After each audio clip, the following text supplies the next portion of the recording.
Part 1 এবং 2-তে ইডলি এবং sambar recipe আছে। এটা হলো চাটনি রেসিপি থার্ড পার্ট।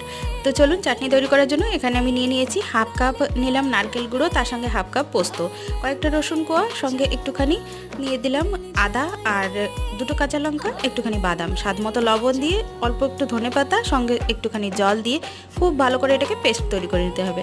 একদম সহজ রেসিপি, ফুল রেসিপি কিন্তু চ্যানেলে আছে, গিয়ে দেখে নিতে পারেন। এবার বেটে নেওয়ার পর দেখুন, বেটে নেওয়ার পর চাটনির কনসিস্টেন্সিটা ঠিক এরকম থাকতে হবে। বেশি পাতলা হলে কিন্তু চাটনিটা খেতে ভালো লাগবে না। এখন একটি বাটির ভিতরে নামিয়ে নিলাম। তড়কা লাগানোর পালা। তার জন্য প্যানে একটুখানি সর্ষের তেল গরম করে শুকনো লঙ্কা, কারি পাতা, গোটা দিয়েছি সর্ষে, কালো সর্ষে নিয়েছি। এবার চটপট করে যখন একটু আওয়াজ হবে তখন সর্ষেটাকে দিয়ে দিতে হবে চাটনির উপর।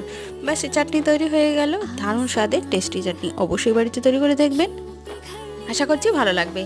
ফুল রেসিপি কিন্তু চ্যানেলে আছে, গিয়ে ইডলি সাম্বার সব কিছুই দেখে নিতে পারেন। দেখুন চাটনিটা কত সুন্দর তৈরি হয়ে গেল। ভালো লাগলে অবশ্যই